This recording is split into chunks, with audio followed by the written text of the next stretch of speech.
Bonjour Philippe Delair. Bonjour. Bonjour Laurence. Bonjour Pascal. On va parler de vos ouvrages.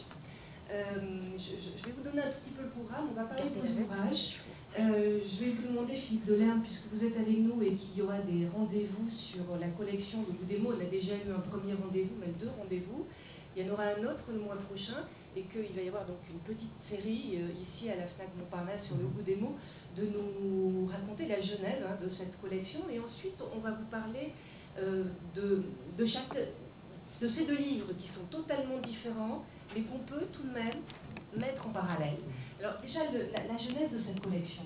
En fait, oui, donc Marie Leroy m'avait proposé d'animer une collection, et puis ça m'a plu, parce que bon, voilà, c'est vrai que il y avait bon, le côté, le fait d'avoir eu un rapport avec le langage, et puis c'est vrai, plutôt avec une façon de dire les choses parfois un petit peu, bon, un peu positive aussi, même si on peut trouver aussi ce que j'écris assez mélancolique parfois.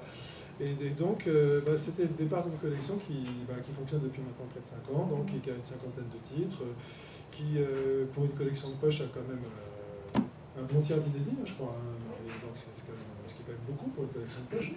Et donc, parmi ces inédits, il y a ce livre donc, de Laurence de Villers, qui est un livre que j'ai beaucoup aimé parce que j'en ai fait la préface aussi, ce qui prouve que vraiment je me suis investi dans l'élan donné à ce livre, puisque en fait c'était un petit peu, a priori je pense que le projet c'était quand même de mettre en relation dans ce livre bref de philo des phrases de la vie, alors pas forcément des phrases de la vie d'aujourd'hui, mais en tout cas des phrases que l'on entend, des phrases de la vie de tous les jours, qui peuvent être des phrases d'aujourd'hui, comme parce que je vaux bien, ou il n'y a pas de souci, mais qui peuvent être aussi des phrases en général, voilà, qui sont moins datées, et de mettre en parallèle ces phrases, et puis ce qu'aurait pu en dire, ou ce qu'aurait pu en penser des grands philosophes. Nietzsche, Hegel, Aristote. Nietzsche, Hegel, Aristote et compagnie.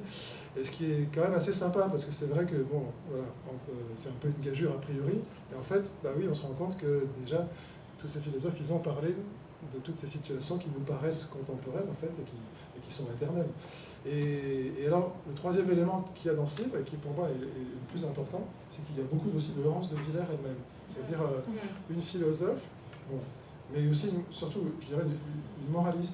C'est-à-dire qu'en fait, elle regarde aussi ces phrases, et alors que déjà faire le parallèle entre les philosophes en question et les phrases contemporaines, c'est déjà un exercice un petit peu difficile, et puis plutôt sympa a priori, mais surtout, elle y glisse énormément de ses idées sur la vie, sur les gens, et qui sont d'ailleurs des idées souvent assez caustiques, un peu sévères en fait. Parfois sévères, oui. Un peu sévères, et souvent amusantes aussi, et en cela c'est vrai que ça se rapproche un petit peu du livre que j'avais fait, donc, qui s'appelle Ma grand-mère avait les mêmes, qui était donc un livre aussi basé sur des phrases. Alors c'est peut-être ça qui nous rapproche d'abord, c'est l'unité donc lexicale. Ce sont pas des livres sur les mots en l'occurrence, sur des phrases. Sur des phrases. Alors vous, c'était des phrases entendues dans un bistrot, dans la rue, du côté de chez vous. On a le sentiment qu'elles sont très normandes. Oui, il y en a 2 ou 3 qui sont normandes. Oui, 2 ou 3. Mais bon, c'est des phrases.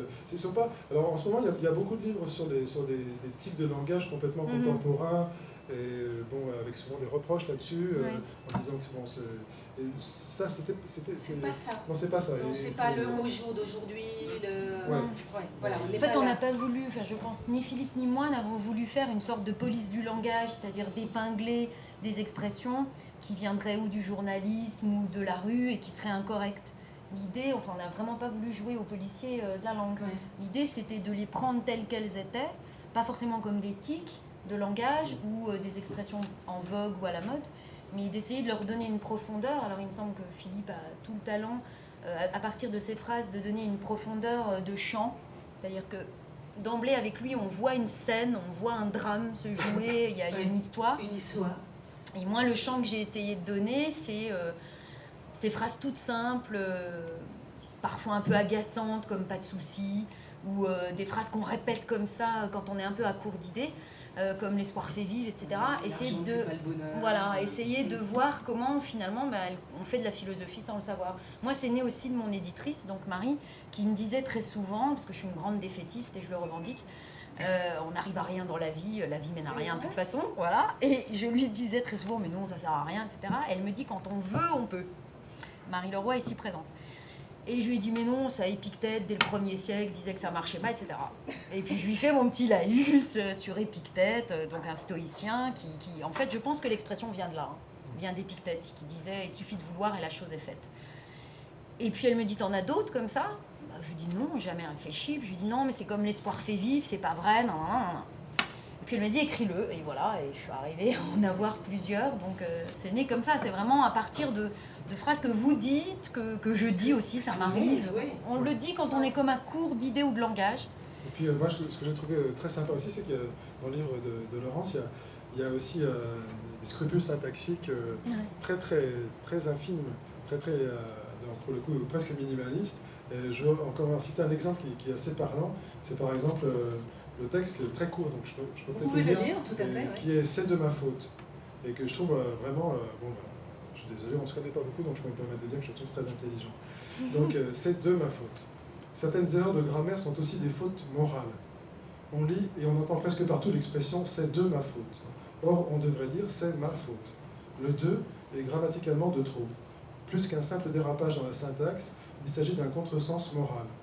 Car en ajoutant ce « de », on met à distance le manquement et l'inconduite, comme si ce n'était qu'un accident dont on n'était pas personnellement responsable.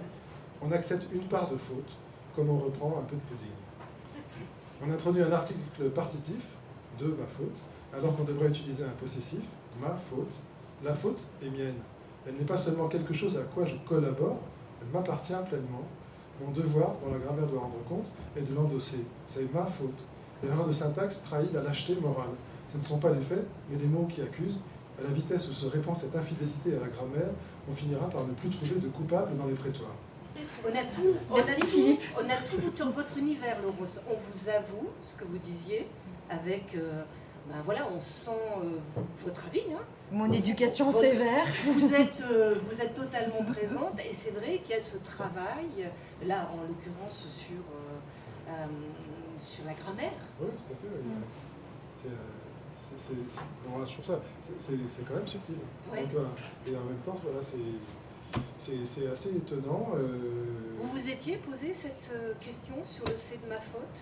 Non, parce que on en parlait il y a une demi-heure, les hommes sont lâches, donc ils ne se posent pas la question de savoir. et en général, ils disent plutôt c'est de ma faute que c'est ma faute. Et ils pensent plutôt c'est de ma faute que c'est ma faute. C'est ça la philosophie. J'ajouterai une chute et je dirais, comme dit Philippe Delerme, les hommes sont lâches. Voilà.